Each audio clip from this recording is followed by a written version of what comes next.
Ok. Ok, então, hoje é a nossa última aula, aspas, presencial, né? Eu tô devendo para vocês o vídeo das questões sobre fatos jurídicos, tá? Vou ver se consigo fazer amanhã. Hoje foi um dia bastante desgastante, até porque vocês devem ter acompanhado aí a questão do caso de Criciúma também. Parece que termina uma semana, começa outra, né? Mas vamos lá. A gente tem matéria para ver ainda hoje, tá? Uma matéria mais curtinha, algumas coisas que a gente já conversou, mas que são bem importantes para a gente finalizar a nossa disciplina. Vou ficar à disposição também se quiserem, se tiverem dúvidas, enfim, a gente pode falar pelo fórum também, por e-mail, sem problema nenhum, tá?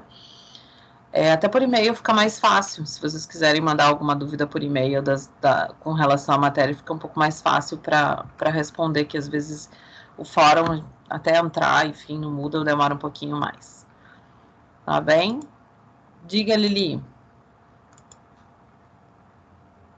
Diga. Lilian. Não? Queres falar? Você Eu tô levantou a aqui, mão. mas eu sou a Lili, eu não pedi para falar, deve ter sido a Lilian. Lilian. Tá, não, é que levantaram a mão ali. Ok. Então vamos lá, gente. Vamos começar para a gente poder falar um pouquinho sobre isso. A ideia é a gente falar sem áudio. Tu tá sem áudio, Lilian? Isso? Tá. Tu quer falar por aqui? Enfim. Tu não me escuta isso? Tu não me escuta? Acho que entra e acessa novamente, que daí tu consegue. Pode ser?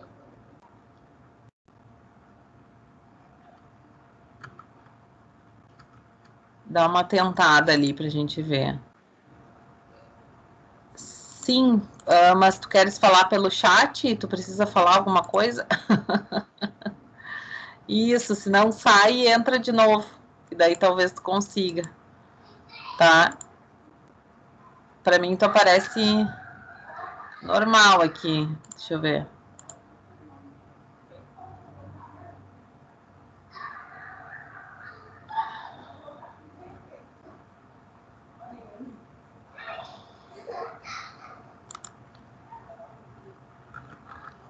Ok. Podemos? Tá bom. Tá. Então vamos lá. Gente, então hoje a gente vai falar sobre invalidade, tá? Eu vou pedir que hoje eu não vou responder perguntas sobre a coordenação, vou pedir essa gentileza para vocês, porque eu realmente estou muito cansada. E confesso para vocês que a gente está madrugada e acordado e viramos, enfim. Então eu vou me permitir a dar a aula. E aí, se vocês tiverem dúvidas, a gente vai conversando, tá? Mas não vou falar sobre coisas da coordenação hoje, até para a gente poder aproveitar o nosso tempo de aula, ok? Se tiverem dúvidas sobre isso, mesma coisa, me mandem por e-mail, viviane.viegas@cad.ftec.com.br, certo? Então, vamos lá. O que a gente vai falar hoje, gente? A gente vai falar um pouquinho sobre... Só vou abrir o Código Civil aqui para nos ajudar também. A gente vai falar um pouquinho sobre as invalidades. É engraçado que é um tema que a gente acaba falando de maneira um pouco mais, digamos assim, um pouco mais, de maneira um pouco mais singela, né? Um pouco mais do cotidiano, né? Quando a gente fala em invalidade, mas a gente tem que começar a ter a compreensão sobre as invalidades do ponto de vista jurídico, né? Então isso é bastante importante dentro do direito, especialmente para a gente compreender como isso vai funcionar depois lá no processo, lá na ação judicial, né? Então é importante que a gente tenha essa compreensão inicial e que a gente comece a perceber como a gente vai pensar sobre isso. Ah, Fábio, obrigada. 179 anos, um pouquinho a mais. Ano que vem vão ser 170 anos. E hoje é o dia do delegado de polícia, aliás. Estou de parabéns, duplo aí. Hoje é comemorado o dia do delegado de polícia. Então, foi um dia bem pesado. A gente teve o evento, mas teve também essa repercussão grande do caso de Criciúma, então ninguém dormiu. Mas faz parte. É isso aí. Agora, quando dá, a gente dorme e resolve. Obrigada pela lembrança, pela referência. Bem importante. Então, vamos lá. Gente, quando a gente fala em invalidades, normalmente a gente tem uma percepção, né? E a gente costuma colocar tudo dentro da caixinha da invalidade. Né? Eu digo isso que, às vezes, até mesmo na linguagem popular, é muito comum a gente fazer isso. Né? As pessoas fazem isso e dizem, isso é nulo, isso é inválido, isso não está dentro do direito e, portanto, é inválido. Só que a gente já viu, né, que não só as invalidades, elas vão não só a questão da validade, né, o plano da validade vai estar em jogo quando a gente fala da estrutura dos fatos jurídicos aqui tidos como um todo, né, tidos de uma maneira mais ampla, mas também a questão da existência e também a questão da eficácia, né, são 3 grandes planos que nós vamos ter aqui. Só que aí vocês vão me dizer assim, prof, mas é que normalmente, quando a gente vai a juízo, a gente vai buscando a anulação, a nulidade, ou reconhecimento de uma possível nulidade, de uma possível invalidade no sentido lato. E de fato, gente, por que isso, né? Por que normalmente a gente vai buscar isso em juízo e normalmente a gente não olha especificamente para o plano da existência e por vezes para o próprio plano da eficácia? Porque normalmente esses fatos jurídicos, eles acabam se perfectibilizando, né, do ponto de vista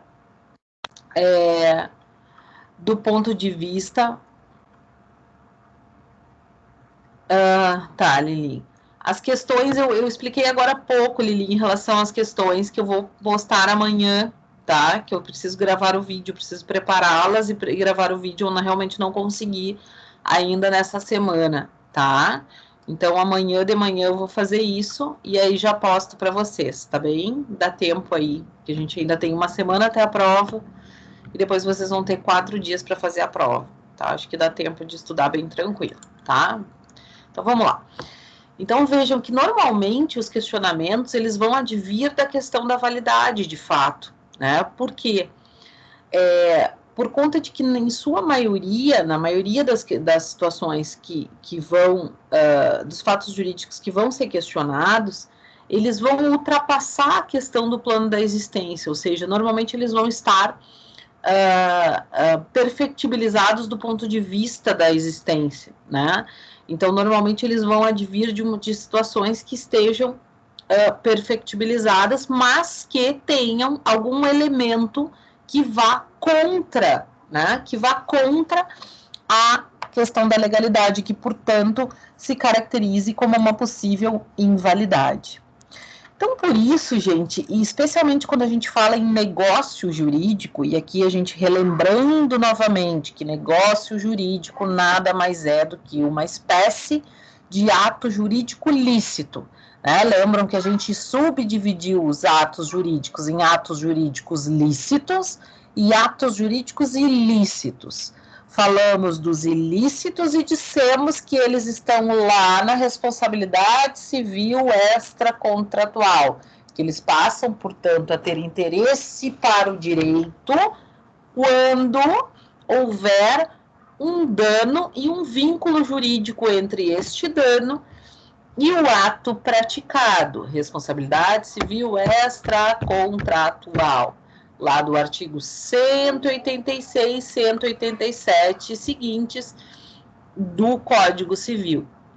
Vimos também que, dentre os atos jurídicos lícitos, nós vamos ter 2 grandes espécies. A primeira, os atos jurídicos stricto sensu, ou seja, aqueles atos jurídicos no qual há vontade humana, mas nós vamos ter um resultado legal, um resultado jurídico posto diretamente em lei, que é o caso da emancipação, né, que falamos lá do artigo 5º do Código Civil. Muito bem. E também teremos os negócios jurídicos, onde nós vamos lembrar aqui que se referem a uma declaração, ou seja, uma manifestação de vontade humana, de um ser humano, mas que terá a possibilidade de criar, modificar, conservar ou extinguir direitos. Ou seja, no negócio jurídico, como eu disse para vocês, a manifestação de vontade, ela tem um poder mais amplo, ela não tem uma vinculação tão direta com os requisitos legais existentes, né? O resultado jurídico, ele não está previsto de maneira direta. Eu posso convencionar, eu tenho espaço para negociar, eu tenho espaço para transacionar, eu tenho espaço para declarar a minha vontade e, portanto, para criar, modificar, conservar ou extinguir direitos. Só que, gente, olha só, da mesma forma que eu tenho espaço para isso, que eu tenho espaço, então, para traduzir a vontade, a minha declaração de vontade, né, a do sujeito A e a do sujeito B, que são aqueles que normalmente vão compor esse negócio jurídico, né? Assim como eu tenho esse espaço, eu também tenho espaço para me equivocar. Eu também tenho espaço para ter situações em que eu crie, modifique, conserve ou extingua direitos, mas eu o faça de maneira inválida. Mas eu o faça de maneira que vá de encontro àquilo que vem previsto na lei. E isso, minha gente, nada mais é do que a gente chama de teoria das invalidades. Ou seja, isso nada mais é do que as nossas benditas invalidades. Só que aí, gente, essa lâmina que, né, a gente brinca, ela é extremamente importante, porque por vezes a gente fala em invalidade ou fala em nulidade e a gente não tem a percepção do grau de afetação que nós vamos ter em relação a um determinado defeito num negócio jurídico. Ou seja, nós não temos noção, quando a gente fala em nulidades no sentido geral, de que há duas grandes possibilidades, ou seja, há defeitos em que o ato é nulo, é chamado nulo de pleno direito, ou seja, é o que nós chamamos de nulidade absoluta, né, no sentido de que o ato não chega a se formar porque falta um requisito que a lei considera fundamental, ou seja, o requisito que é tido como inválido, é tido como defeituoso nesse negócio jurídico, ele não chega a se formar, né? Ele não chega a efetivamente perfectibilizar o negócio jurídico e, portanto, ele é tido como nulo, certo? Ou ainda o que nós chamamos de ato anulável. Anulável, que traz na sua própria nomenclatura uma ideia de relatividade, percebem? Porque ele diz assim, olha, é anulável o ato que ostenta defeitos ou vícios que não impedem a sua formação. Ou seja, é um defeitinho, né? Ela ainda é cansada, mas ainda faz piada, né? Vocês não me aguentam. Mas vamos lá, é um defeitinho, gente. É algo que tá ali, mas que pode vir a ser convalidado. Então, percebam, e isso é bastante importante, gente, essa teoria das invalidades, que da mesma forma que em outras matérias, em outras aulas que a gente já comentou aqui, isso também vai ter uma repercussão em outras áreas do direito. né? A teoria das invalidades, depois vocês vão ver também, por exemplo, lá em direito penal, em direito processual penal também, ou ainda em direito tributário, né? E vocês vão ver o quanto essa distinção entre aquilo que é nulo de pleno direito e aquilo que é tido como anulável tem uma grande diferença. Então, nem sempre que um ato é inválido, é tido como um inválido, ele será passível, efetivamente, de reconhecimento da sua nulidade ou da sua possível anulação. Bem, olha isso, né? E quais são os efeitos? O que a gente vai ter aí dentro? Aí a gente vai fazer o seguinte, a gente vai lá para o Código Civil de novo, vocês vão dizer, prof, de novo, esse bendito, a gente até olhou esse artigo outro dia, quando falamos, papapá. Sim, olhamos, mas nós vamos olhar de novo, agora com outros olhos, tá bem? Lá no artigo 166, sublinhem, façam um plim-plim, como quiserem, tá? Ele vai nos trazer o quê? Ele vai falar no capítulo 5º, então, da invalidade do negócio jurídico. E ele vai dizer o seguinte, olha, é nulo o negócio jurídico quando? Ou seja, quais são as situações que não tem como salvar o troço, entende? Ele é absolutamente fora dos requisitos legais. Não há como salvar, é nulo de pleno direito, falando em negócio jurídico. Ele vai dizer o seguinte, olha, todo aquele ato que for celebrado por pessoa absolutamente incapaz. Ou seja, se o próprio Código Civil reconhece e determina que há, dentro da configuração da pessoa física, olhando do ponto de vista da estruturação das pessoas para o Código Civil, isso quer dizer para o sistema jurídico brasileiro, e aí você me diz, olha, um negócio jurídico celebrado por absolutamente capaz, não, tudo bem, não dá, gente. Vejam que é incompatível, né? E vejam mais, vamos lá, vamos para o mundo real aqui, venham com a gente, né? Vamos para o mundo do dia a dia. Vocês imaginem se o meu guri, que está aqui, o pequeno que tem 9 anos, resolve dizer assim, não, eu vou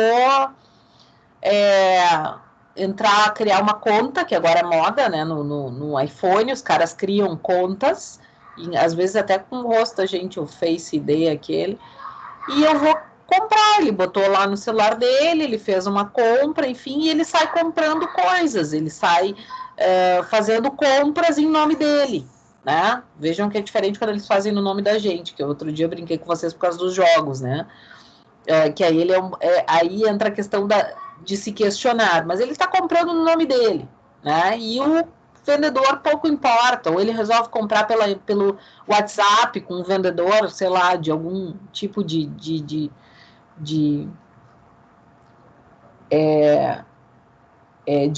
compra e venda pela internet, enfim. Vejam que é impossível, gente. Vejam que essa pessoa não tem capacidade para discernir e para poder celebrar um negócio jurídico. Percebem? Então, isso faz com que um negócio se torne nulo de pleno direito. Ele não tem como subsistir. Ele não tem como subsistir. De outro lado, e vocês vão ver que a própria norma ela vai elencar, ela vai dizer o seguinte, olha, se for ilícito, impossível ou indeterminável o objeto, vocês vão lembrar que um dos requisitos para os negócios jurídicos é justamente que se tenha um objeto lícito, possível, ou pelo menos determinável. Falamos isso na aula passada, né? Lembram disso? Ainda, quando o motivo determinante para o negócio comum a ambas as partes for ilícito, ou seja, o motivo para o negócio for ilícito, também não é possível. Quando não se revestir da forma prescrita em lei, ou seja, a lei prescreve uma determinada forma para que se faça esse negócio jurídico, e não se faz, né? Quando for preterida alguma solenidade, aqui solenidade no sentido de algum rito, alguma formalidade que seja necessária, né, para fins de estruturação da própria norma, né? Quando tiver por objeto fraudar uma lei imperativa, a lei imperativa, no sentido burlar a lei, né, efetivamente, ou a lei taxativamente o declarar nulo ou proibir a prática sem cominar sanção. Então, vejam, gente, é bastante interessante, porque isso traz a estruturação da nulidade de pleno direito, e a gente começa a perceber, e peço que vocês façam isso, né, essa reflexão, que a nulidade em si, ela vai ser reconhecida em situações em que haja flagrantemente uma situação contrária à lei. E aí entra uma palavrinha que vocês vão ouvir algumas vezes na vida jurídica de vocês, que se chama ordem pública. O que isso quer dizer, gente? Quando a gente fala em nulidade, se diz assim, olha, a nulidade, o reconhecimento da nulidade é matéria de ordem pública. Aí vocês vão dizer assim, mas que loucura é essa? Olha, gente, por que ele fala em ordem pública? Porque ele quer dizer o seguinte, olha, é tão importante que o sistema jurídico proteja os negócios jurídicos que são celebrados, que quando eles são celebrados de maneira absolutamente fora dos requisitos legais, como a gente viu ali o caso da pessoa absolutamente incapaz, ou ainda de um objeto ilícito, etc., eles se tornam um problema, vamos usar uma expressão simples aqui para a gente pensar, eles se tornam um problema não só das partes que estão envolvidas, mas eles se tornam um problema que deve ser reconhecido como forma de manter a ordem pública. E essa ordem, gente, não é uma ordem da mesma forma que a gente fala em segurança pública, por exemplo. Manter a ordem pública lá, que é uma das coisas que está lá no 144 da Constituição. Não é isso, gente. Quer dizer manter a ordem pública do ponto de vista de manter o Estado de Direito. Ou seja, quando há essa nulidade, ela é tão gravosa, aquelas previstas especialmente ali no artigo 166 que nós estamos falando, que pode ser trazida à tona por qualquer interessado, ou mesmo pelo Ministério Público, ou ainda, vejam lá, de ofício. O que quer dizer de ofício? Isso quer dizer que ela pode ser reconhecida pelo juiz, pelo magistrado que estiver com o processo de maneira imediata e direta. Olha isso, minha gente. O que ele quer dizer, então, quando ele fala matéria de ordem pública? Ele quer dizer que é uma matéria que interessa a todos, que interessa ao direito como um todo, que interessa à sociedade como um todo. E por isso o artigo 168 vai nos dizer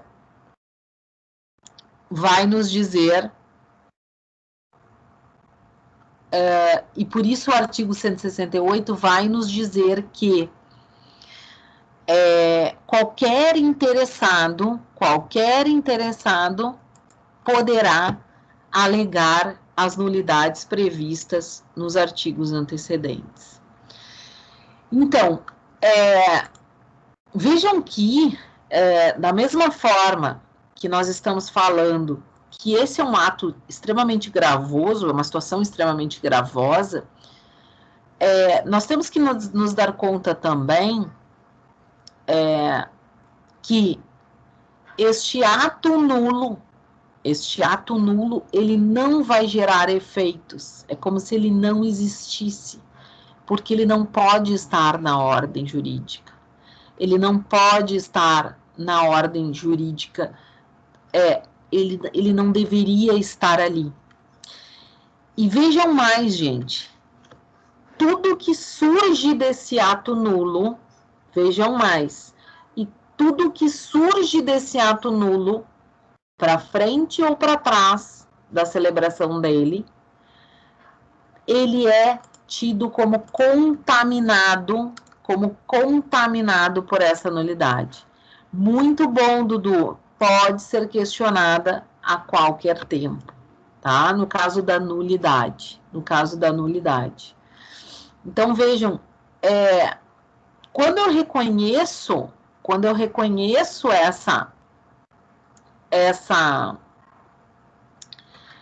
já vamos falar disso. Quando eu reconheço essa nulidade, é importante que a gente entenda que ela faz com que se contaminem todos os atos que dela decorram. É como se fosse um grande dominó, gente. Então, o indivíduo inicia,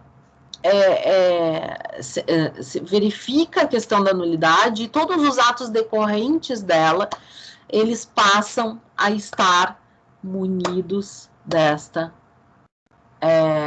nulidade, tá bem? Vejam que quando vocês forem ver, por exemplo, existem expressões que eu não sei se a gente já usou essas expressões até. Deixa eu lembrar aqui. Existe uma expressão que a gente vai que se utiliza quando se fala em nulidade, que significa eficácia ex tunc e eficácia ex nunc. Quando há o reconhecimento, isso vocês vão ver especialmente quando vocês forem ver ações judiciais, então, quando vocês forem trabalhar com processo, ou ainda quando forem ver, por exemplo, ações constitucionais, falando sobre a questão do reconhecimento da nulidade, vocês vão perceber que quando nós falamos em ex tunc, nós estamos dizendo que os efeitos do reconhecimento da nulidade, eles vão retroagir, ou seja, ela contamina como um todo todos os atos que decorram deste ato, né? E já o reconhecimento de uma anulabilidade não, ele será ex nunc, ele não vai retroagir, ele será a partir do momento do reconhecimento desse defeito, do momento desse reconhecimento da anulabilidade, tá bem? Gente, vejam que pelo artigo 169, tá? E isso é bem claro, ele vai nos dizer o seguinte: o negócio jurídico nulo não é suscetível de confirmação, nem covalesce do decurso do tempo. Que é justamente a questão trazida pelo Eduardo. Em regra, o negócio jurídico nulo, ele tem que ser declarado, ele pode ser declarado a qualquer tempo, ele não vai covalescer pelo decurso do tempo. Isso quer dizer, pelo fato dele não poder vir a ser convalidado, ele também não vai estar suscetível, né? Ele não vai estar suscetível ao próprio decurso do tempo. Ai, me dei um minutinho.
Ok, gente, desculpa, me ouvem, né? Vamos lá, dando sequência, então. Então, ele não vai poder ser confirmado. O que mais? Vamos ver.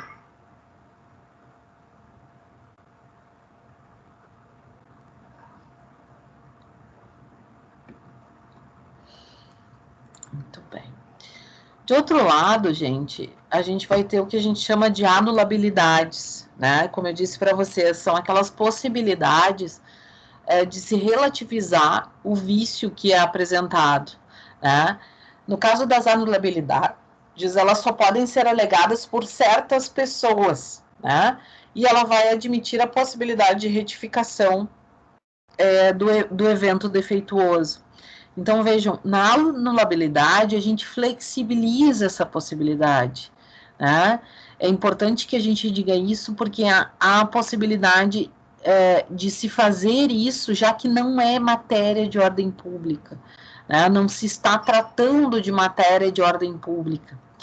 E aí a gente começa a perceber, e uma das questões bastante importantes quando a gente fala sobre isso,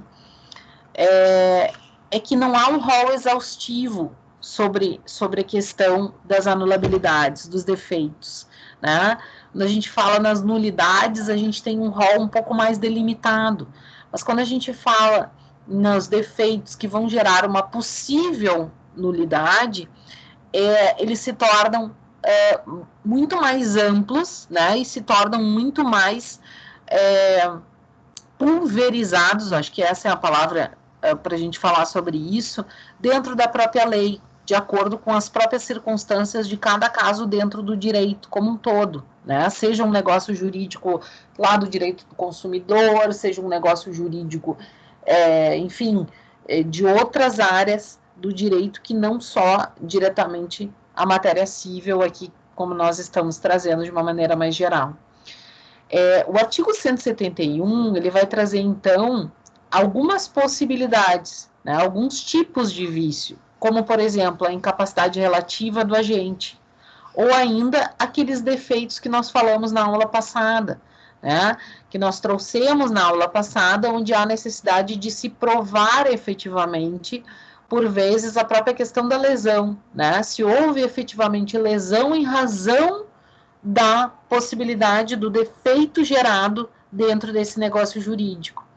Então, a gente começa a perceber, e o próprio código diz isso, né, que há uma preocupação do legislador, sim, em reconhecer a existência, por exemplo, de vícios como erro, como dolo, como coação, como estado de perigo, lesão ou fraude a credores, mas há também, e isso é importante, uma vontade, aspas, da própria legislação, no sentido de dizer, olha, se não houve prejuízo, ou se as partes quiserem manter o negócio, né, ou superar este vício, este defeito do negócio, isso é possível.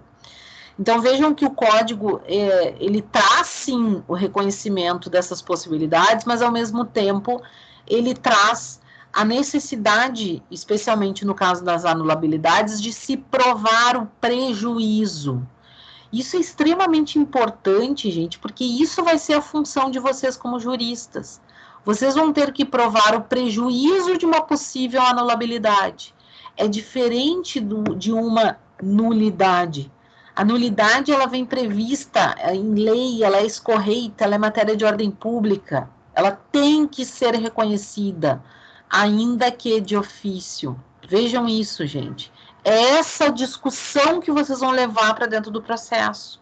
Porque, por exemplo, se alguém vier e alegar que foi coagido a firmar um negócio jurídico, você vai contrapor esta alegação como advogado, como jurista, como alguém que estiver atuando dentro desse processo, você vai contrapor isso alegando que houve ou não prejuízo em relação a esse vício, em relação a esse defeito do negócio jurídico. Então, vejam, gente, isso acaba trazendo para dentro do código possibilidades de fazer com que se salve, aspas, vamos usar essa expressão, mas com que se salve, com que se resguarde tanto o próprio negócio jurídico, está certo? Quanto a própria, os próprios efeitos ou os próprios direitos que decorrerem dele em relação a terceiros. E aí o próprio artigo 172, ele vai dizer o seguinte, olha, o negócio jurídico anulável, portanto, e o portanto vem por minha conta, pode ser confirmado pelas partes. Ou seja, olha, eu fui coagido, mas tudo bem, não teve prejuízo, e eu realmente, na verdade, queria esse negócio jurídico. Ok, sem problema nenhum.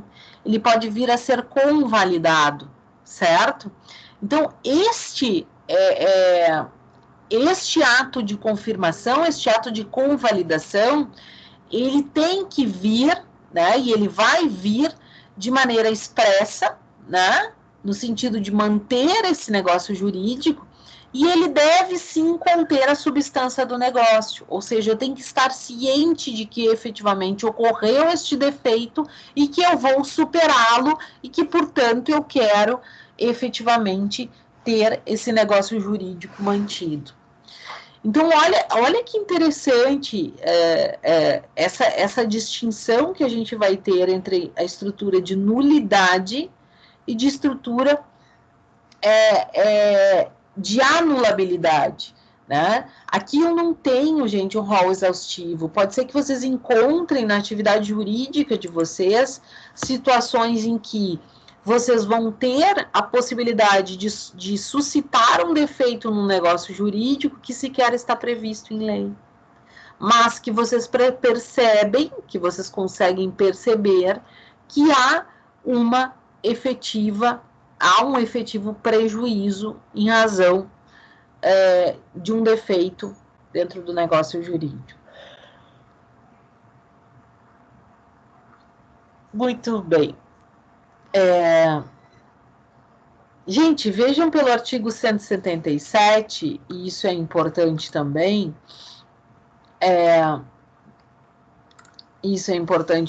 ele vai dizer o seguinte, olha, a anulabilidade não tem efeito antes de julgada por sentença, nem se pronuncia de ofício.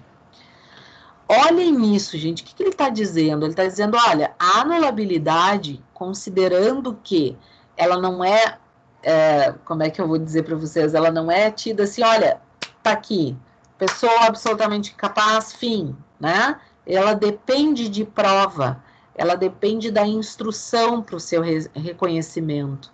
Ela não vai ter efeito de reconhecimento antes de julgada por sentença, ou seja, de declarada em sentença. E mais, lembrem que ela não se trata de matéria de ordem pública. Portanto, ela também não vai ser pronunciada de ofício. Isso é importante, gente, porque por vezes vocês vão ver isso, inclusive em preliminares, que é o que nós chamamos dentro do processo civil, de estruturação em relação a algumas matérias que são tidas como matérias de reconhecimento de ofício, especialmente quando se trata de nulidades. No caso da anulabilidade, a gente não vai ter a possibilidade de reconhecer isso de ofício, ou seja, de plano, de início pelo juiz. E mais, gente, no caso das anulabilidades, somente os interessados podem alegar. Vocês vão ver isso na vida jurídica de vocês, especialmente quando se tratar do próprio Ministério Público. No caso do reconhecimento de uma nulidade, como nós demos o exemplo agora há pouco, de um contrato firmado, celebrado por um absolutamente incapaz. O próprio Ministério Público, como fiscal da lei, ele poderá vir a alegar, aliás, ele deverá alegar a existência de uma nulidade. Já uma anulabilidade, ela só pode acontecer, ela só pode vir através dos interessados. Por quê, gente? Por que isso? Aí vocês vão dizer, não, mas é porque ela é mais fácil. Não, gente, porque os interessados têm que provar o prejuízo. Os interessados têm que dizer o que efetivamente aconteceu. Tá bem? E mais, a prova, uma vez posta, uma vez alegada a anulabilidade, ela só vai aproveitar, ou seja, ela só vai ter efeitos em relação àqueles que a alegaram. Então, vejam que essa previsão do artigo 177 faz com que se entregue a responsabilidade da alegação de algum defeito que venha gerar uma anulabilidade diretamente às partes interessadas. Diretamente às partes interessadas. Então, isso é importante, gente, porque, e especialmente dentro da normativa legal que estamos falando, né, pelo próprio artigo 178. No artigo 178, a gente vai ter o que a gente chama de prazo decadencial para a anulação do negócio jurídico. Ou seja, a gente vai ter um prazo para que isso seja alegado. E quando a gente fala em prazo decadencial, e a gente vai ver isso daqui a pouco, a gente está dizendo que são situações em que a pessoa decai do direito, a pessoa decai do próprio direito. Então, ela deixa de ter o direito de pleitear, ela deixa de ter o direito efetivo de trazer, essa alegação à tona, tá bem? Esses prazos, então, eles vêm previstos no artigo 178, eu não vou ser enfadonha para a gente poder avançar, mas peço que vocês façam a leitura do artigo 178 em específico. Olha isso, gente. Então,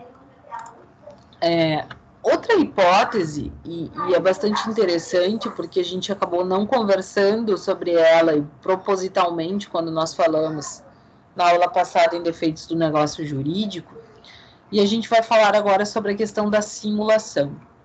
A simulação, ela vem prevista no artigo 167 do Código Civil.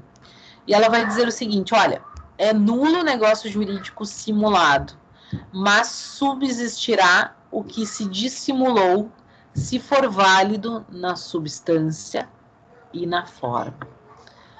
Olha isso, gente. O que é a simulação? Em regra, ela é uma hipótese de nulidade, ou seja, de nulidade no sentido, em regra, no sentido de nulidade absoluta, né?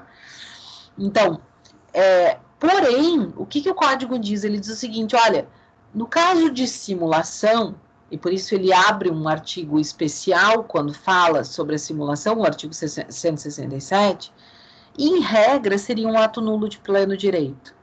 Em regra, havendo simulação no negócio jurídico, não haveria como subsistir, tá bem? Mas ela abre uma exceção dizendo o seguinte, olha, só um pouquinho, vamos lá. Existem duas grandes formas de simulação. Existem simulações onde há um viés absoluto, em que efetivamente as partes, se não fosse a situação simulada de uma delas, não haveria nenhum interesse em se realizar o negócio jurídico, ou seja, há efetivamente uma situação dissimulada, uma situação inverídica, e, portanto, não haveria nenhum interesse. Nesse caso, estamos diante, efetivamente, de uma situação de nulidade, portanto, nula de pleno direito, ou ainda o caso das partes terem interesse em se realizar, em se manter esse ato, ainda que ele tenha sido dissimulado, desde que a sua ele seja válido na sua forma e na sua substância.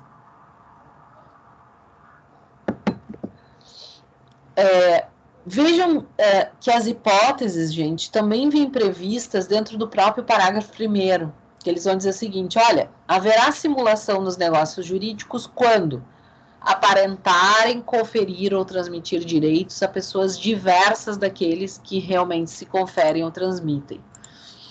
Ainda. Oi, Fábio. Diga. Não consegui, aqui viajando nos meus pensamentos, aqui não consegui vislumbrar, enxergar uma hipótese, assim, um exemplo de simulação desse ato jurídico. Ai, vocês estão bocejando junto comigo, eu tô exausta. Bateu o cansaço, né, prof? Tô. Vamos lá, Fábio. Olha só. Vamos lá para o código que a gente vai visualizar, tá? Olha lá. Haverá simulação nos negócios jurídicos. Olha como o código nos ajuda, tá? Quando aparentarem conferir ou transmitir direitos a pessoas diversas daquelas às quais realmente se conferem ou transmitem. Olha só, é o típico caso do laranja, Fábio. Já ouviu falar? Então, eu simulo que estou fazendo um negócio jurídico com determinada pessoa, mas, na verdade, este bem ou esta situação não é minha. Percebe? Esse patrimônio não é meu, mas eu estou simulando que estou fazendo um negócio jurídico com você. É o típico caso do laranja. Isso é extremamente comum, especialmente quando a gente fala em execução patrimonial. Né? Então, vejam, o indivíduo passa os bens para determinada pessoa para que ela possa negociar. Vou te dar um exemplo que até aconteceu há pouco tempo com uma pessoa amiga, né? Enfim, ela queria comprar uma casa na praia, né? E ela tinha um conflito particular com uma outra pessoa, né? Com a dona da casa que ela queria comprar. E por N motivos, sei lá, nem lembro o que é, mas enfim. E a pessoa jamais venderia para ela. Se fosse para vender para ela, ela não venderia. O que ela faz? Ela envia uma outra pessoa como compradora, né? E diz, olha, é super incomum esse exemplo, né? Mas isso pode acontecer. Ela envia uma outra pessoa como compradora e faz, portanto, uma simulação, né? Para que essa pessoa compre, mas no mesmo dia em que se fizer a escritura, ela compra dessa pessoa. Então, é o caso de uma simulação, né? Da mesma forma, quando se faz isso, utilizando, né, como eu dei o exemplo do laranja, né? Quando se faz, por exemplo, até mesmo por contratos de gaveta. Estou aqui dando exemplo de imóveis, mas podem ser bens móveis também. Ainda, quando contiver declaração, confissão, condição ou cláusula não verdadeira. Então, você está fazendo um negócio jurídico, por exemplo, de compra e venda, e você declara que não possui outros bens, ou declara que possui patrimônio suficiente para cumprir com aquelas obrigações, ou declara que consegue cumprir determinada condição, e isso não é verdadeiro. Isso também é uma possibilidade de simulação, ou seja, você simula uma cláusula e cuja manifestação de vontade da parte contrária dependa disso, ou seja, eu só vou comprar do Fábio o carro dele se ele, isso é uma condição, está posto lá, se ele declarar que, sei lá, que o veículo tem todas as revisões, é assim que chama, né? As revisões e não sei mais o que, papapá. Como ele não tem mais os documentos, ele declara isso, em que o veículo nunca teve um conserto na lataria, E isso, para mim, é uma condição contratual. Eu coloquei no negócio jurídico que eu só quero o carro dele se não tiver essa situação. E aí, na verdade, o Fábio já bateu todo o carro, uma desgraça, entendeu? Então, vejam, isso é uma simulação, aspas, vulgarmente tida como uma mentira, né? Mas é isso. Né? Ou ainda, a situação de instrumentos particulares antedatados ou pós-datados, né? No sentido de serem dissimulados. Então, vejam, a simulação, em regra, ela é algo que vai ter um caráter de nulidade, né? De ser absoluta, porque a minha vontade está viciada, percebem? Porque se eu efetivamente estou diante de uma condição que foi declarada dentro desse contrato, e você está me dizendo que efetivamente aquilo ali é verdadeiro, porque está ali dentro desse negócio, eu estou viciando a minha vontade, porque se não fosse assim, eu não o faria um negócio. Percebem? Então, a minha vontade é viciada, eu manifesto a minha vontade em cima de uma simulação que você fez, em cima de uma cláusula, de uma condição ou de uma aparência que foi simulada. Percebem? E qual é a grande diferença que a gente vai ter aqui, por exemplo, pelo erro, né? No erro, eu sou induzido a erro, né? Ou no dolo, ao dolo de que eu não entenda. Nesse caso aqui, é um pouquinho pior, porque para além do dolo ou do erro, aqui eu documento, eu simulo, eu efetivamente faço com que no mundo jurídico apareça uma situação que não existe. Percebem? Eu coloco o laranja no meu lugar, eu efetivamente assino aquele contrato com aquela condição, declarando ela ser verdadeira. Eu faço um documento, um instrumento particular, para frente ou para trás, como é o caso, por exemplo, de um contrato de gaveta com data anterior. Eu crio um contrato, eu quero vender para o Fábio, e o Fábio não quer comprar de mim, então eu pego um contrato de gaveta e digo, não, é da Lili, e aí eu passo para ela. Então eu simulo, eu coloco no mundo jurídico efetivamente algo que não é verdadeiro, percebe? E por isso a gravidade da simulação, percebem? E por isso a necessidade da gente analisar a simulação do ponto de vista da sua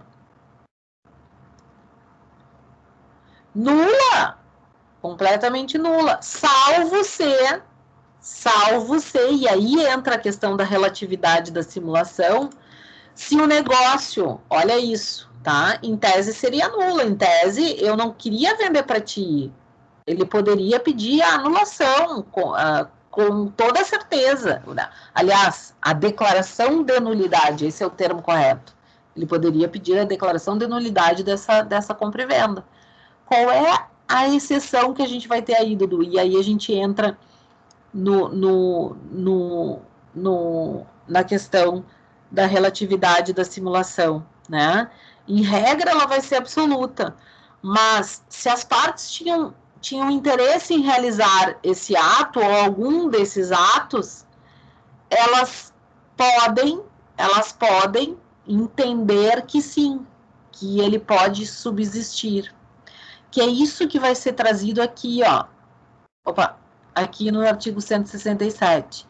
É nulo o negócio jurídico, ou seja, nulo de pleno direito o negócio jurídico simulado. Mas subsistirá o que se dissimulou, ou seja, o negócio jurídico que foi dissimulado, se ele for válido na forma e na substância. Ou seja, é possível se reconhecer que há a possibilidade de se ter o negócio jurídico. Então, há uma porta para que se tenha efetivamente a possibilidade de salvar esse negócio jurídico.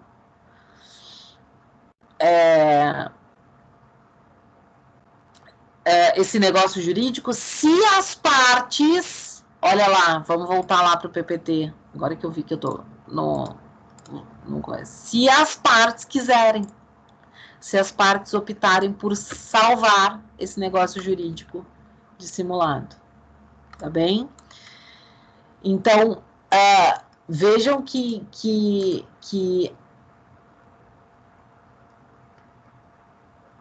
não, ela nem concretizou. Ela queria fazer isso, mas nem concretizou. Até porque eu recomendei não fazer, porque a dona ia ficar furiosa. Não ia querer quando contar vender. uma fofoca, tem que contar inteira, senão nós ficamos curiosos, né, Bruno? Nossa, foi engraçado. Ela chegou a pensar, ela me disse, cheguei a pensar em mandar um lá para comprar, porque eu quero a tal da casa, a mulher não quer me vender. Pensa isso, entendeu? E pode acontecer, né? Eu vendo, mas não vendo para o vizinho. Como é o caso, quantas vezes não aconteceu isso, gente, com vizinho, né? Você tem vizinho há anos, e aí o vizinho tem um terreno que enfim, que está do lado da sua casa, mas ele não quer vender, não para você, ele vende para qualquer outro, mas para você ele não quer vender. Aí você vai lá, faz outro comprar. Acontece, me lembrei dessa história que sei lá eu por quê. Então, essa é a questão da simulação. Eu digo para você, é mais comum, já que você vai bocejar também, é muito mais comum do que a gente imagina, gente, essas situações de simulação. Experimentem olhar não só as situações de fraude contra credores, que são bastante similares, mas também essas questões de simulação. Experimentem olhar na jurisprudência. Viu? Até em família, em casos de família. Até vamos olhar aqui. Vamos achar um casinho aqui pra gente olhar, já que a gente tem tempo. Deixa eu ver o que mais tem. Diga. No caso, então, de se for válido na substância e na forma, ele passa a ser anulável, então, e não nulo?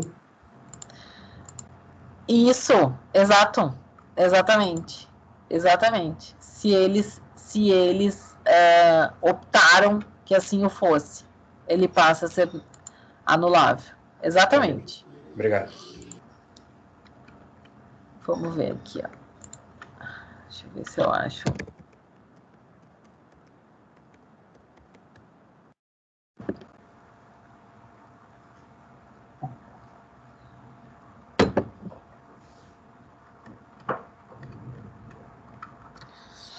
Deixa eu botar aqui. Acumulação, compra e venda.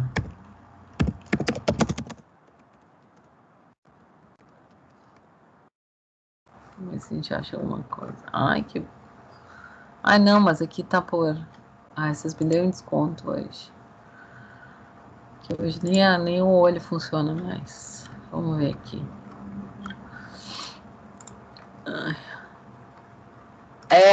Viu, Lili, como acontece?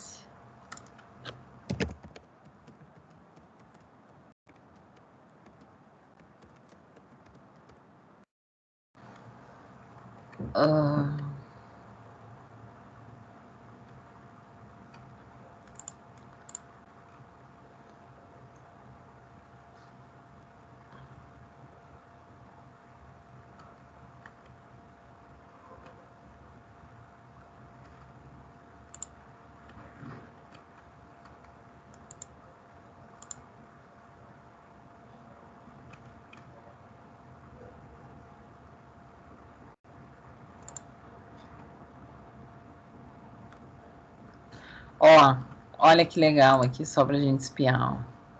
Só para título de curiosidade, né? Porque é importante a gente ir olhando isso na prática. Olha lá, que interessante, bem novinho aqui até o acórdão. Peguei agora. Vamos lá, deixa eu ler, vamos ler juntos. Ok. Apelação civil, propriedade, direitos reais sobre coisas alheias. Nulidade, escritura pública de compra e venda. Escritura pública, lavado de tabelião, documento dotado de fé pública, fazendo prova plena.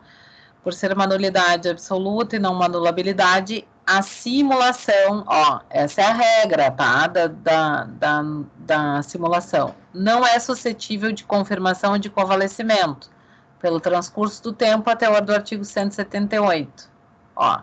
Tá? Essa é a regra da simulação, né? Falamos há pouco. A doação far-se-á por escritura pública ou instrumento particular. A doação verbal somente é admissível em relação ao bem de pequeno valor, conforme a redação, Nesse caso, mostra os... Tá, vamos ver o que estava sendo discutido aqui. Alega o autor em suas razões que no ano de 1971 os genitores adquiriram um imóvel com a intenção de doá-lo aos filhos, ficando metade para si e a outra metade para o réu. No entanto, explica que a escritura pública foi lavrada somente no nome do réu, que se recusou à briga de família, Lili, tu gosta?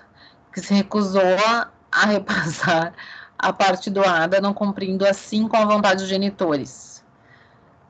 Entende que a prova testemunhal é na linha de sua argumentação, devendo ser considerada para o desfecho. Tenciona pré-questionamento, tá? Isso não interessa.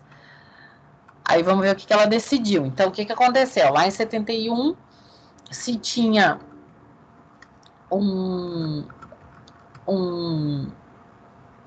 se adquiriu um imóvel, né? Os genitores, os pais adquiriram um imóvel e queriam doar para os 2 filhos. Ficaria metade para cada um. O que se fez, então? Se fez uma escritura pública e se lavrou somente no nome de um deles, né? E o outro se recusou a passar a parte doada para eles. Ok. Aí, o que eles fizeram aqui? Busca o autor seja declarada a nulidade do quê? Da escritura pública, que ela é nula, dizendo que ela foi simulada, né? Reconhece seu direito de propriedade sobre a metade do imóvel da escritura pública firmado pelo réu, lá.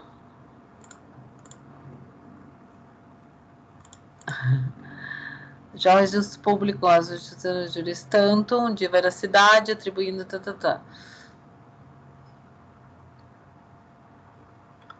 Com a lei de registros públicos, juris tanto, porque ela é tida como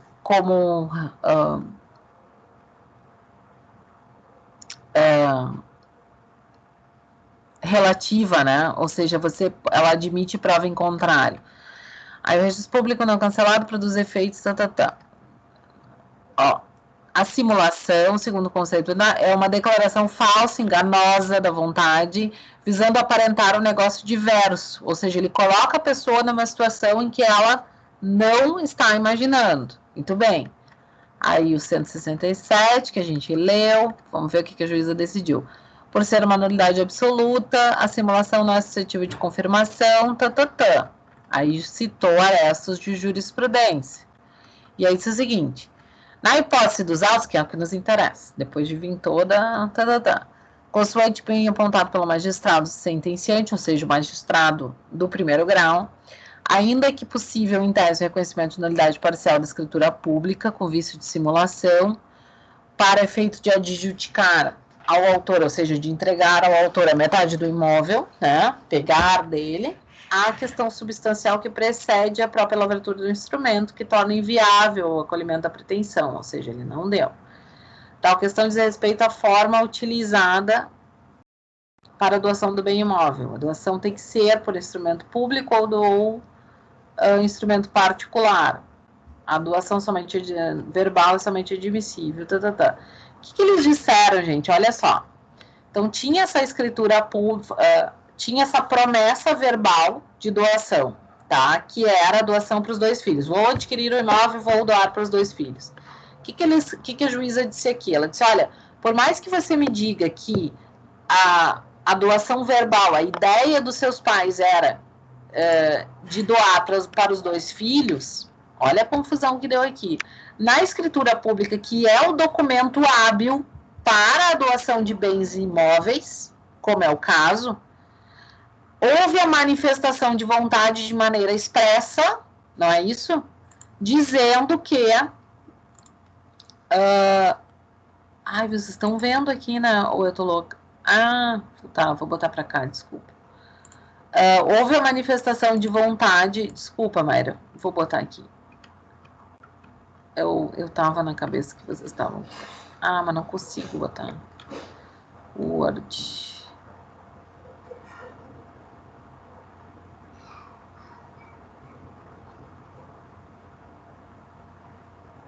Só um pouquinho, Lili, que daí tu tá fazendo uma volta no mundo aqui. Deixa eu terminar de explicar o que eu tô falando, confusão. Então, o que acontece? Deixa eu ver se eu consigo botar no Word aqui. O que ela fez? Ai, não consigo botar no Word, não sei porquê. Aparece isso. Agora, não consigo. Deixa eu ver se habilitando a edição.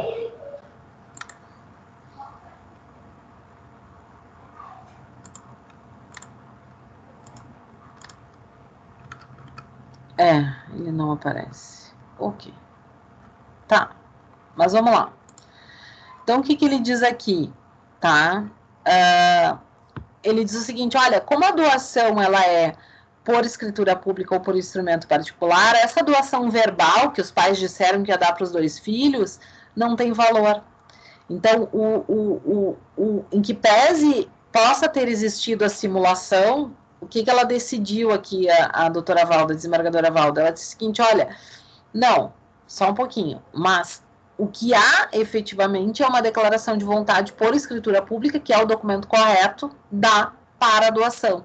E, portanto, ela nega provimento ao recurso da parte interessada.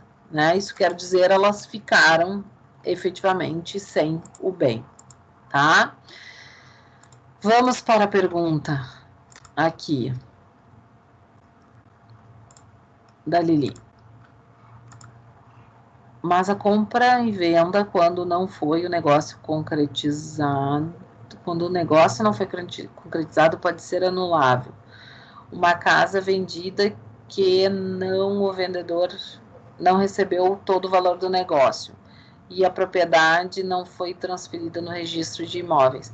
O que tu tem aí, Lili? Tu não tem uma questão de invalidade, até foi boa a tua pergunta, tá?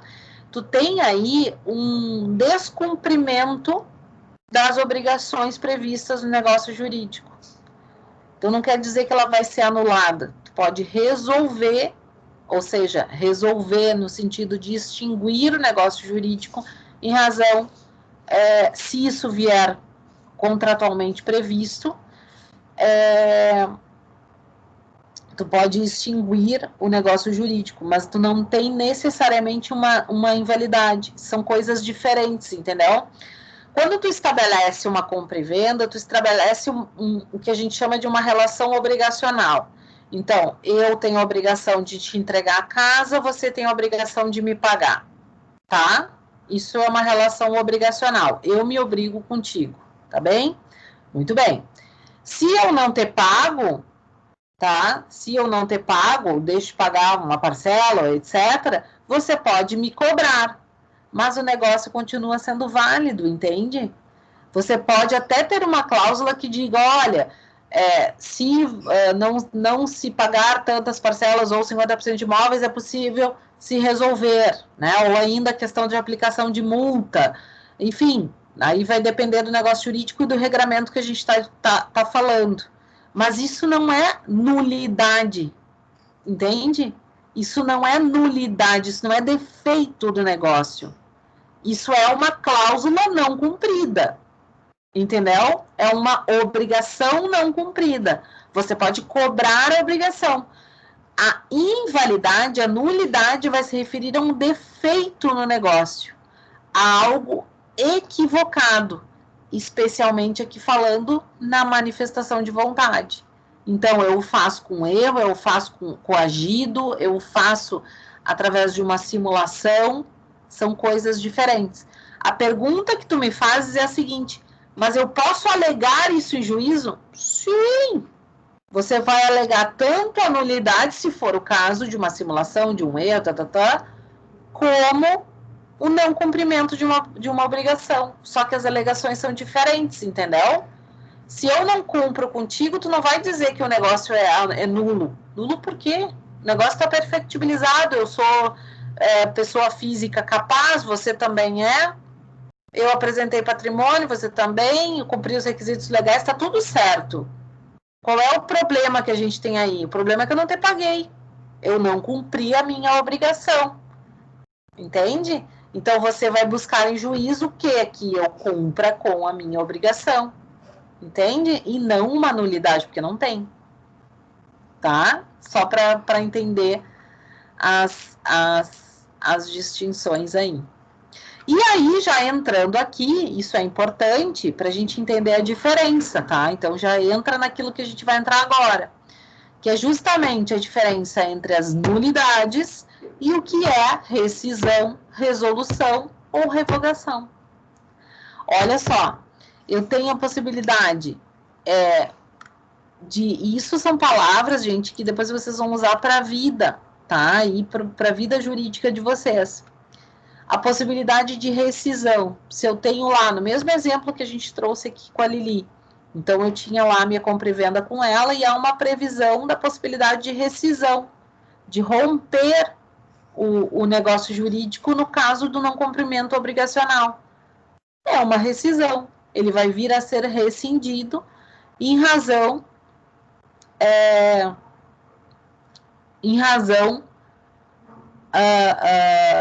do desfazimento, né, de um fato que vai fazer o desfazimento atual.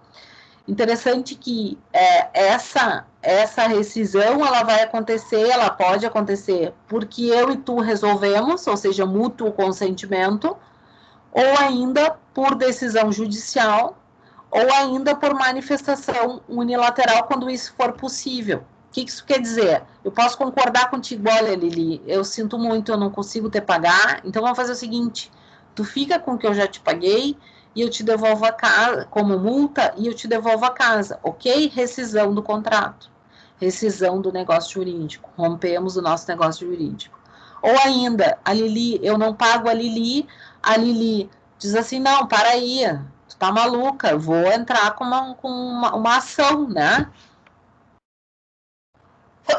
Vou entrar com um processo contra você porque eu quero que esse negócio seja rescindido. Não quero mais vender a casa para ti porque tu não me paga e nem tem como me pagar. Ok, a decisão judicial vem e diz isso. Ou ainda por ato unilateral. Por que a gente fala quando o negócio jurídico autorizar? Porque quando eu falo em negócio jurídico, eu estou falando em negócios bilaterais ou plurilaterais, ou seja, A mais B, ou A mais B mais C, ou B e D mais C e D, enfim. Nunca, ou em regra, não em atos unilaterais. Então, eu não posso decidir sozinha sobre a possibilidade de rescisão, né? Salvo ser o próprio contrato, ou seja, a própria pactuação que for feita, disser isso. Olha, a gente colocou lá no contrato meu e da Lili, dizendo assim, ó, Lili, a Lili disse, não, Viviane, não confio em ti, muito difícil, tu não paga as contas, então, assim, ó, se tu não pagar a primeira, segunda, terceira parcela, eu posso decidir rescindir o contrato, e eu vou lá e assino, digo, tudo bem, pode ser, me serve, que eu vou te pagar, e eu vou lá e não pago, aí você pode rescindir. Entende? Então, isso é rescisão.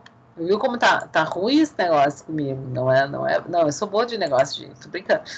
Né? Isso é rescisão. Diferentemente do que a gente chama de resolução. Tá? A resolução, ela vai acontecer quando há algum fato que venha cessar o negócio jurídico. Olha só, quando vocês forem trabalhar em contratos, vocês vão ouvir muito essa palavra, porque vocês vão ouvir o seguinte, olha, se o objeto contratado se perder, resolve-se o contrato. Resolve-se não quer dizer resolver problemas, embora a gente resolva vários, né? Resolve-se quer dizer o seguinte, se acontecer algum evento acidental que faça com que o negócio jurídico se torne inviável, a regra é que a lei diga, olha, deixa assim, termina, cessa os efeitos do negócio jurídico. E, portanto, ele fica resolvido para as partes, entende? Ele é um negócio jurídico que passa a ser resolvido. É diferente de rescindido. É diferente de rescisão. Porque na rescisão eu tenho um ato, uma manifestação, seja por decisão judicial, seja por mútuo consenso, seja por ato unilateral, como a gente falou há pouco.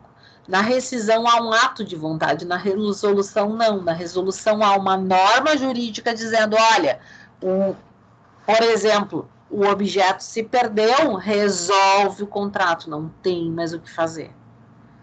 Vocês vão ver isso, e até vou achar aqui um exemplo rapidinho, vamos lá. Hoje está a guria dos exemplos, né? Aqui, ó. Vocês se matam rindo. Só rindo, né? Pra gente aguentar esse a gente tudo longe, o que vai fazer? Deixa eu botar aqui, ó. Contratos e perda do objeto e a resolução. Peraí.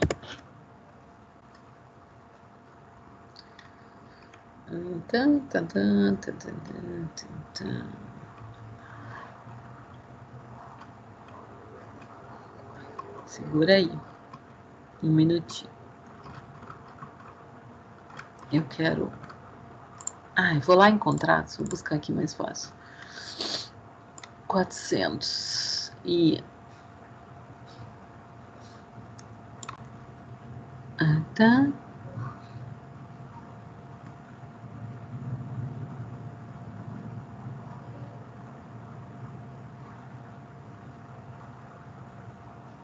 Ó,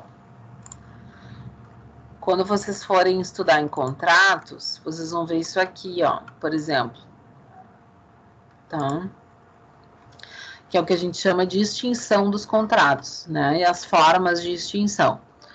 Aí a gente vai ver aqui, ó, por exemplo, algo que é bem comum, tá? Nos contratos de execução continuada ou diferida, lá no 478 aqui, tá? Se a prestação de uma das partes se tornar excessivamente onerosa, com extrema vantagem para outra, em virtude de acontecimentos extraordinários e imprevisíveis, poderá o devedor pedir a resolução do contrato. O que isso significa, gente? Que cláusula é essa? Vamos lá, vamos ver aqui. Por exemplo, tá? Eu fiz um contrato para fornecimento, sei lá, vou dar um exemplo meio esdrúxulo, mas vamos lá. Fiz um contrato para fornecimento de álcool em gel antes da pandemia. Lá quando o preço do álcool em gel estava exorbitante, vamos considerar isso, tá?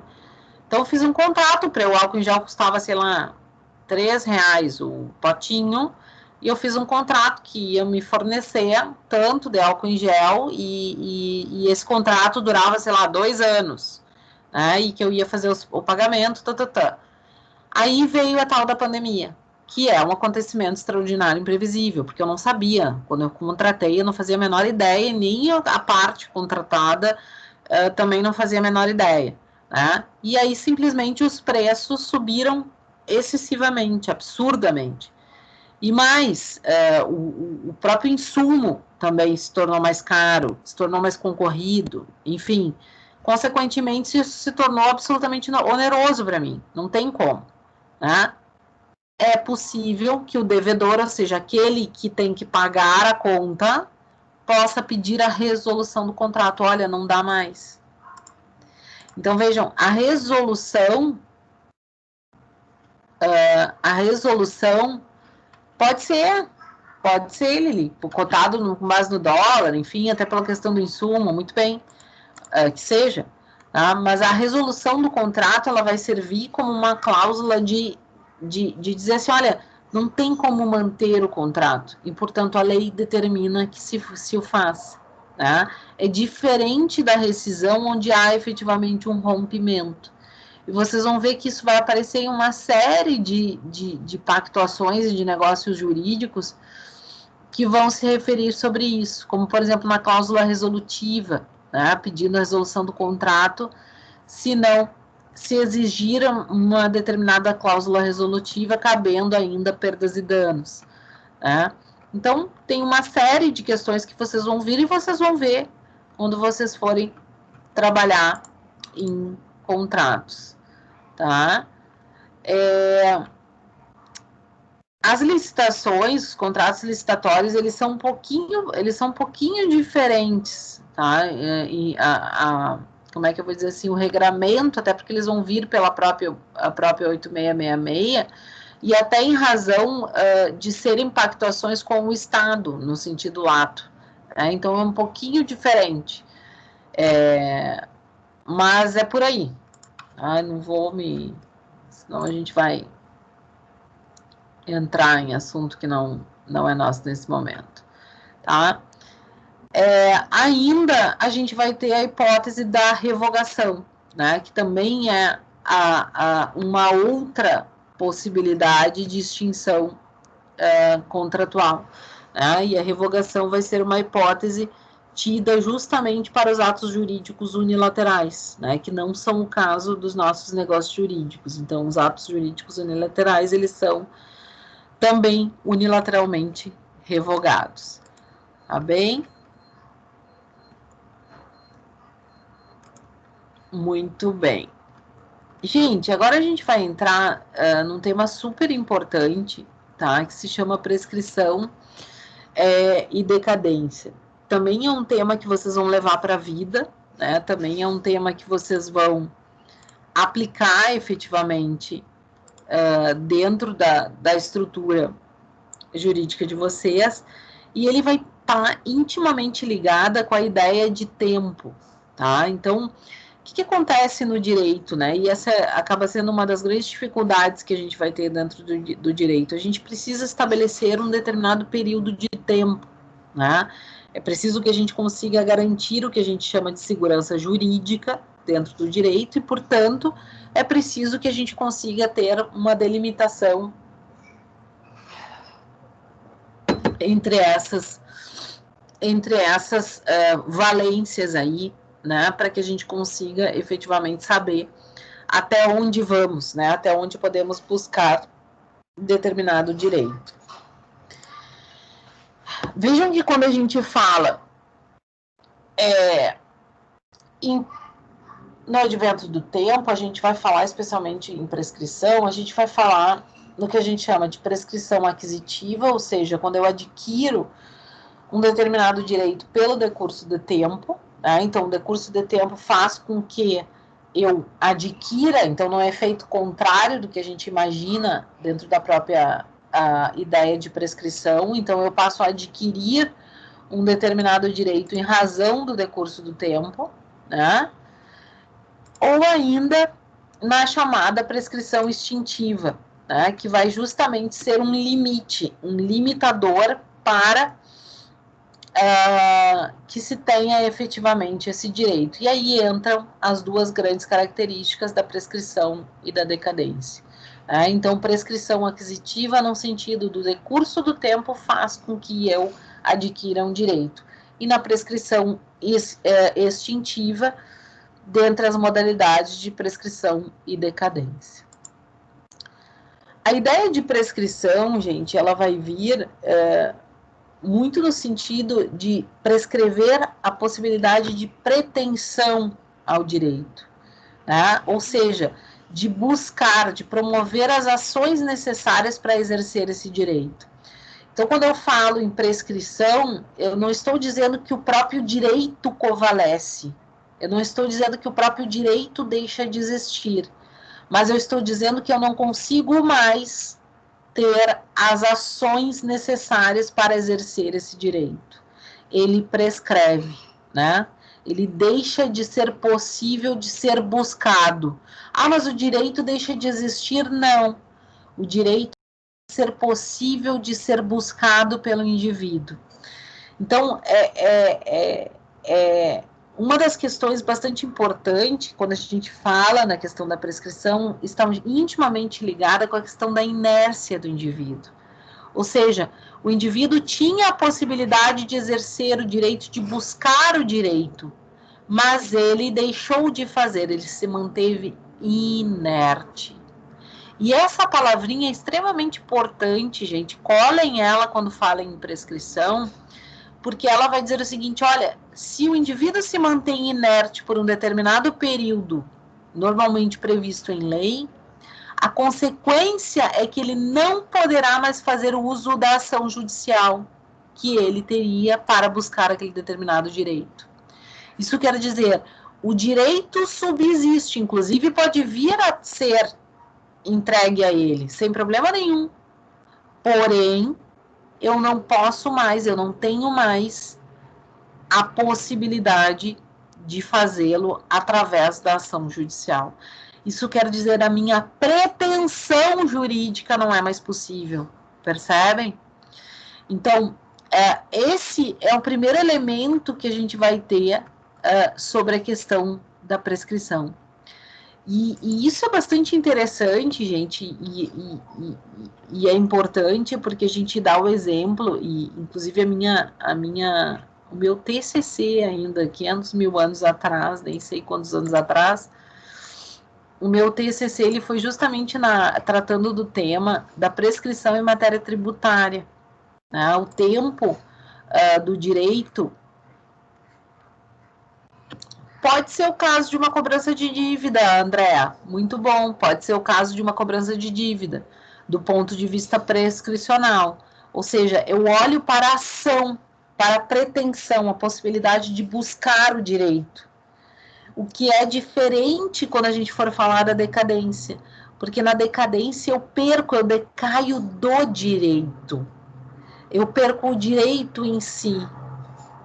E isso vai ter diferença, gente, porque, por exemplo, existem possibilidades que, mesmo que haja o decurso de um prazo prescricional, existem possibilidades de se buscar o direito de outras formas, no caso da prescrição. Já no caso da decadência, não, eu decaio do direito, é como se o direito se extinguisse. E isso é interessante porque, como eu dizia, essa estruturação de prazo faz com que se tenha a possibilidade de se ter segurança jurídica, né? Ou seja, eu preciso saber até quando, por exemplo, alguma pretensão,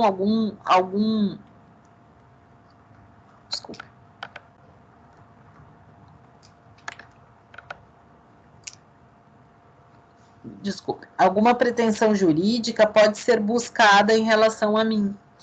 E isso faz com que se tenha uma delimitação dentro do tempo. Olha só, o que a gente vai ter, e isso é importante, né? Existem duas grandes palavrinhas que vão falar sobre essa questão dos prazos prescricionais, tá? Então, vocês vão perguntar, mas os prazos prescricionais são sempre os mesmos. Não, vai depender da lei, tá? Vai depender da lei. Mas existem duas formas desses prazos serem parados, desses prazos serem, aspas, interrompidos, tá? Vou usar essa expressão de maneira mais lato aqui. Essas duas formas se chamam interrupção e suspensão. Ou seja, situações que vão fazer com que o prazo prescricional não corra de maneira integral, tá? Essas exceções, elas também, assim como os prazos prescricionais, elas também vêm descritas na lei.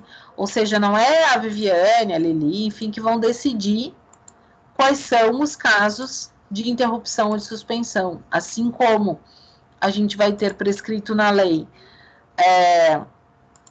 quais são os prazos prescricionais, a gente vai ter os casos de suspensão ou interrupção.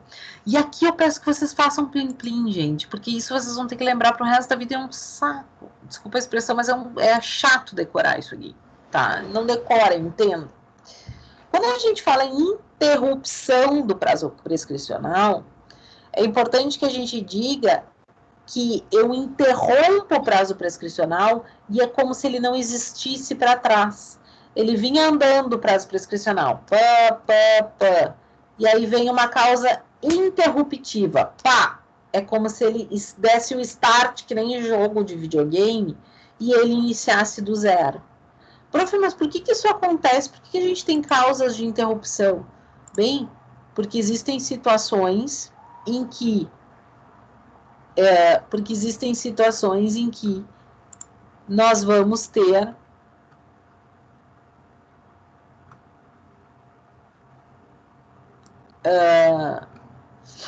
existem situações em que o direito precisa, né, efetivamente que se tenha uma interrupção pela circunstância, né, pelo fato jurídico que vai acontecer. E ainda a questão da suspensão. Então, se suspende o prazo, mas se desconta o período anterior à suspensão, ou seja, não se inicia a contagem do zero, né? Se desconta a suspensão anterior. Gente, olha só, um exemplo de maneira bem simples, né? Para a gente tentar entender ali pelo artigo 197 a 201 e do artigo 202 a 204, né? Então, tenho lá um prazo de 5 anos para o ajuizamento de uma determinada ação, uma ação indenizatória, digamos assim. E uma das hipóteses interruptivas, ou seja, aconteceu um determinado fato jurídico que é tido como uma hipótese de interrupção, acontece no segundo ano de decurso do prazo prescricional, ou seja, dos 5 anos decorreram 2. Terminada a hipótese de interrupção, ou seja, terminada a interrupção que foi posta ali, o prazo de 5 anos começa a contar todo de novo, ou seja, dali, da causa interruptiva para frente, conta-se mais 5 anos. Ah, mas e os 2 que já decorreram? Azar, a causa é tida como interruptiva. É como se desse uma parada ali e se dissesse, ó, pá, zera e vamos de novo. Na suspensão, ao contrário, gente, na hipótese suspensiva, é justamente o contrário. Você tem sim a hipótese de suspensão. Uma vez terminada essa hipótese, vai se correr pelo tempo restante. Então, se considera efetivamente o tempo anterior que aconteceu antes da causa suspensiva. Esses artigos, então, que vão trazer isso dentro do Código Civil, eles vão dizer o seguinte, olha lá. Vamos lá para eles aqui. Tá? Eles vão dizer o seguinte. Cadê o bicho? Ok.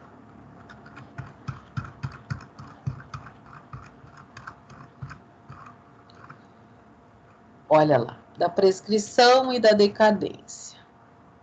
Eles vão dizer o seguinte, ó. Não corre a prescrição entre os cônjuges na constância da sociedade conjugal, entre os ascendentes, eles vão trazer hipóteses amplas, eles vão trazer hipóteses que vão se aplicar para o código, tá? Essas causas aqui, então, são tidas como causas suspensivas e essas aqui como causas interruptivas, né? Que vão ter essa diferença que nós vamos trazer aqui, tá? Então, por exemplo, essas causas interruptivas que nós vamos ter aqui no artigo 202, elas são tidas como causas que vão fazer com que se tenha efetivamente uma recontagem, um recomeço desse prazo prescricional para a busca da pretensão ao direito, né? Para a tomada das ações que sejam necessárias. E aí depois, gente, a gente vai ter, a partir do artigo 205, os prazos prescricionais num sentido mais geral, né?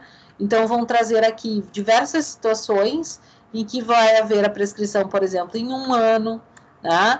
Em 2 anos, em 3 anos, né? Falamos há pouco aqui, ó, pretensão de reparação civil, em regra, em 3 anos, né? Que são as tidas ações indenizatórias, que a gente estava falando agora há pouco.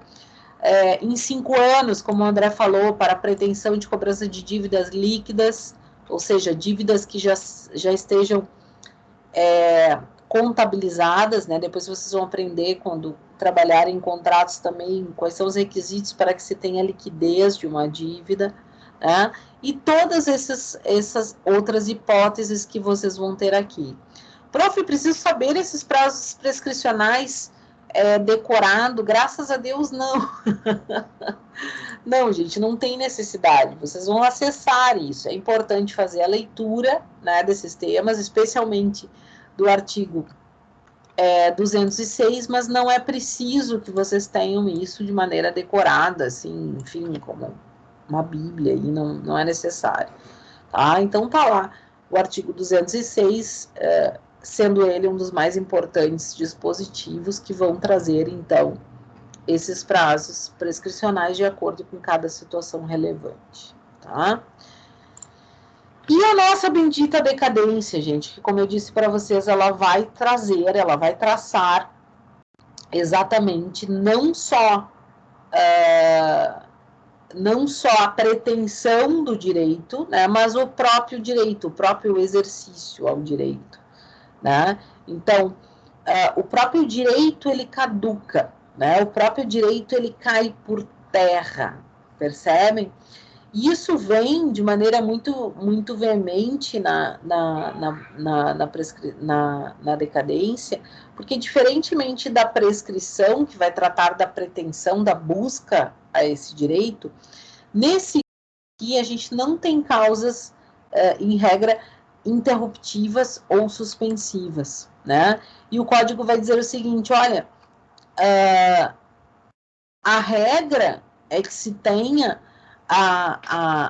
as hipóteses de decadência estabelecidas em lei, né? E que essas hipóteses de decadência devam ser reconhecidas, mesmo que de ofício pelo próprio magistrado, tá?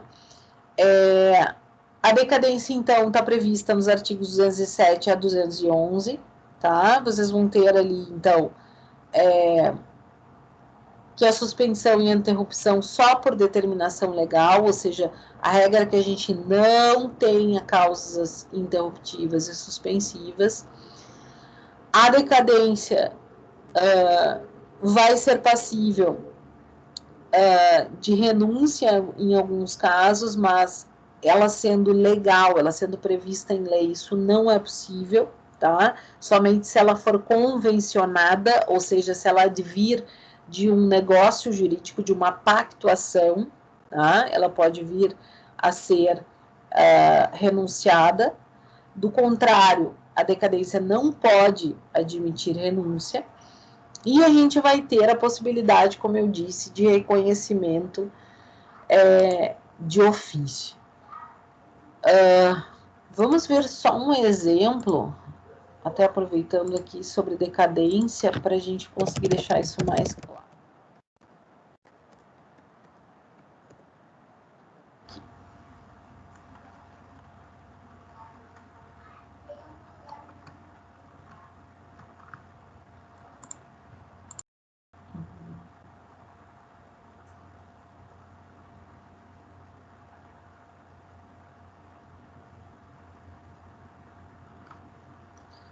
Artigo 205.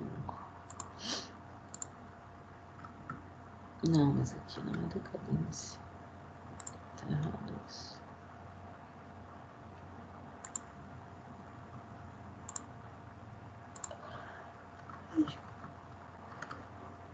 Achar um exemplo aqui. Gente, que horror. Nunca vou se ajeitando na minha vida. Decadência.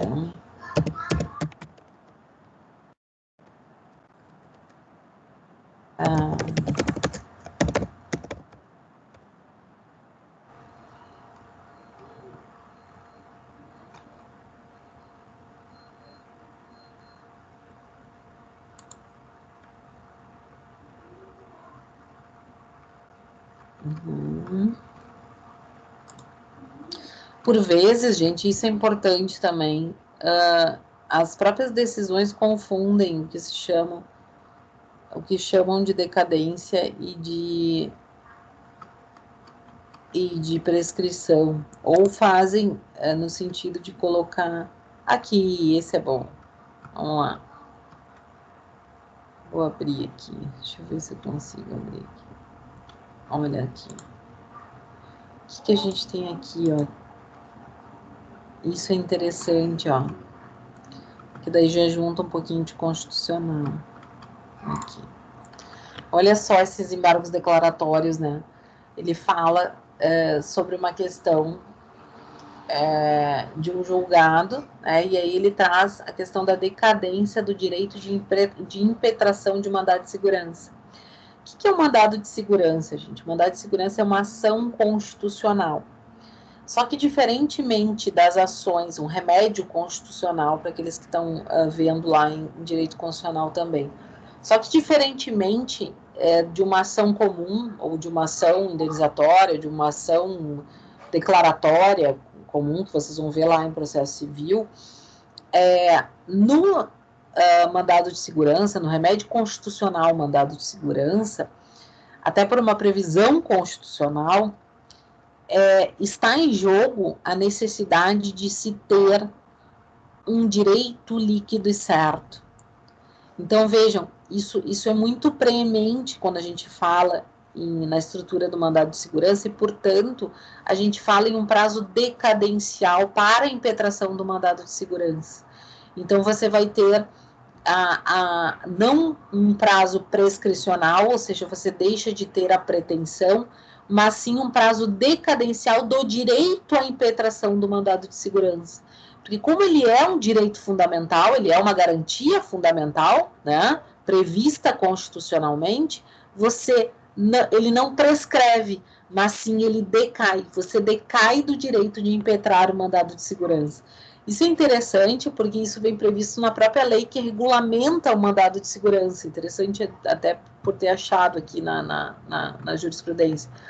Porque o que eles dizem é o seguinte, olha, houve um implemento da decadência do direito de impetração ao mandado de segurança, já que ele é efetivamente tido como um direito constitucional do qual vai se iniciar, ou seja, vai ter o seu start, né, para o decurso do tempo a partir da existência do ato tido como lesivo, né? Ou seja, do ato abusivo que foi trazido e que gerou o direito líquido e certo a ser buscado no mandado de segurança. Que ato é esse aqui, né, gente? Nesse caso aqui, o ato é a manutenção de enquadramento na alíquota de 4%. Então, é uma discussão especificamente sobre a matéria tributária, né, por um enquadramento numa determinada alíquota e não em outra. Nem abri aqui a decisão. Mas é interessante porque a gente já começa a enxergar que a decadência ela vai se referir ao direito em si. Eu decaio do direito, o direito caduca, e não a pretensão como um todo. Tá bem? Ok. Gente, então, vamos encerrando. Professor, por aqui. Diga. No caso da dívida, na cobrança de dívida, que perguntou antes, é uma pretensão de direito. Isso. Tá. A ação de cobrança de dívida. Tá, isso. Aí vai ser julgado, digamos que eu ganhe a ação, eu passo a ter um direito. Não, você não precisa ganhar a ação para ter o direito. Você já tem o direito subjetivo antes da ação. Isso é uma discussão longa, mas enfim. Você já tem o direito subjetivo anterior. E aí você entra, você vai ter uma declaração em razão dessa... Você vai ter uma declaração do seu direito em razão dessa cobrança de dívida. Mas ele é anterior. É que isso é uma longa discussão, mas vamos lá. Tá, mas só para entender melhor a tua dúvida.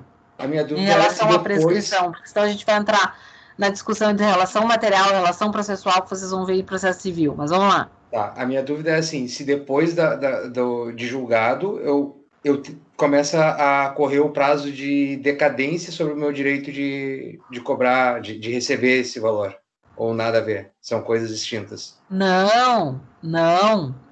Tu entrasse com uma ação de cobrança de dívida, ou seja, tu já executou a tua ação, tu entende? Sim. Tu já fez a tua ação.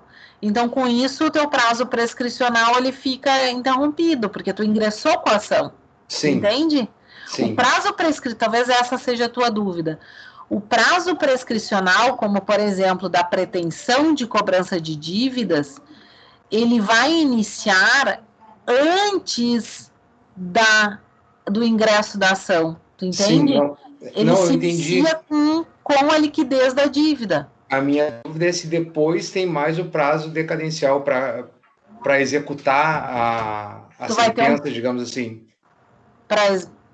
para a execução da sentença. Uma vez declarada, você vai ter um prazo prescricional para o ajuizamento da ação de execução ou para o cumprimento de sentença. Sim, mas prescricional, não decai do direito, não é decadência. Entendi. Tá bem, obrigado. Isso. Tá.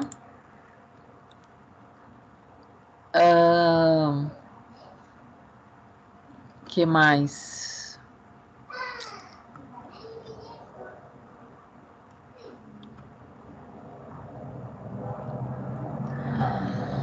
É isso, gente. Eu vou pedir que vocês leiam, então, o artigo 206, tá? Com calma em relação aos prazos ali, até para vocês começarem a entender essa estruturação.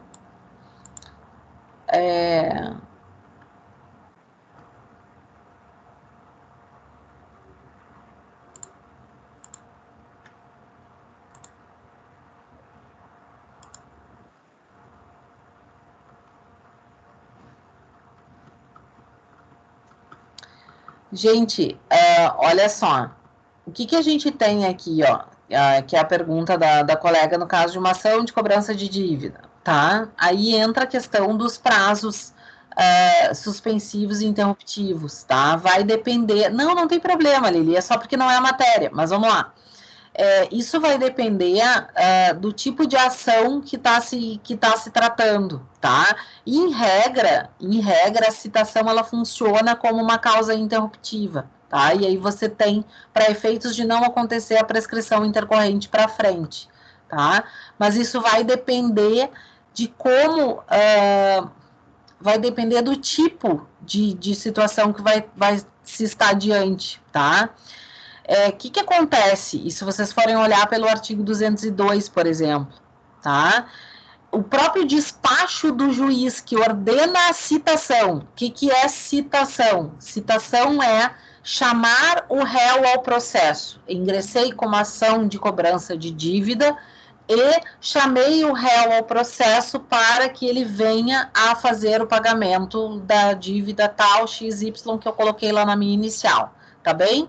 Aí não acha ele. Qual é o prazo que eu tenho? Como é que funciona isso?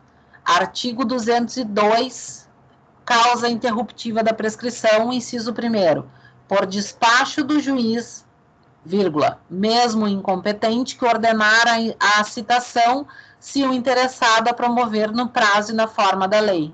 Ou seja, o próprio despacho do juiz que coloca, que determina a citação, quando ele recebe essa petição inicial, ele já é uma causa interruptiva. E aí se tem o prazo, portanto, novamente contado do zero, para que se vá atrás do indivíduo para que ele seja citado. Percebe? E aí vai se usar lá todos os mecanismos previstos no Código de Processo Civil, se for o caso aqui, como a gente está falando. Então, vai ser atrás do indivíduo até que se faça a citação por edital, se faça a citação por hora certa, enfim, se utilize todas as hipóteses do Código para ir atrás dele durante esse período, tá? Então, o que a gente tem? A gente tem uma primeira contagem, tá? Uma primeira contagem. Bom, eu me constituí da minha dívida, eu tenho uma dívida líquida, surge então para mim uma pretensão de direito material para que eu busque o pagamento dessa dívida junto ao meu devedor, né? Junto àquele que tem uma relação obrigacional comigo. Por isso que eu disse para o Eduardo, olha, isso surge antes do ajuizamento da ação. O ajuizamento da ação é uma primeira medida que eu faço. Mas esse direito ele já surge para mim quando eu tenho a minha dívida constituída. Eu constituí a minha dívida, ok. Então, a partir dali, começa a contar o meu prazo prescricional para que eu faça alguma coisa para ir atrás dessa dívida. Eu fiz alguma coisa, ingressei com a ação, a primeira causa interruptiva que eu vou ter é o despacho do juiz determinando a citação. Interrompe ali, muito bem, vou atrás do indivíduo, ou melhor, o juiz vai atrás e eu junto, né? Porque temos que demonstrar interesse. Vou atrás do indivíduo para que o indivíduo venha me pagar. Por que prazo, professora? De novo, restarta do zero e vamos de novo até encontrarmos o indivíduo dentro do prazo prescricional. Por quê? Porque o processo não pode esperar uma vida inteira e o indivíduo também não pode esperar uma vida inteira que se fique atrás dele. Certo? Se ele não for encontrado nesse período, aí a gente entra nas próximas causas interruptivas, se for o caso, né? Então, por exemplo, a gente tem como causa interruptiva a própria questão do indivíduo ser constituído em mora, né? A gente tem como causa interruptiva a própria questão do protesto cambial, enfim, aí vai depender da situação que a gente tiver. A regra é que aí a gente se socorra do Código de Processo e se verifique se lá houver a possibilidade de se considerar o processo em andamento, ainda que com citação por edital, porque é a regra, se dá sequência ao processo e aí se passa para os próximos passos, execução através do mandado de penhora, mandado de arresto, se for o caso, etc. E aí se dá sequência ao processo. Tá bem?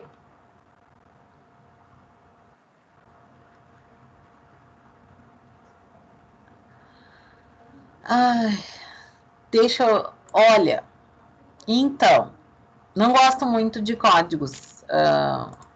Tem o Código Civil do Nelson Neri, que é um código extremamente antigo. Eu gosto bastante, ainda é o que eu gosto, tá? Mas, assim, acho que não... Eu não... Como é que eu vou dizer para vocês? Não recomendo. Eu recomendo que vocês façam leituras daquilo que eu coloquei no plano de ensino, lá no início do semestre. Então, eu prefiro que vocês usem os manuais, tá? E especialmente em direito civil isso é importante, do que vocês usarem um código interpretado.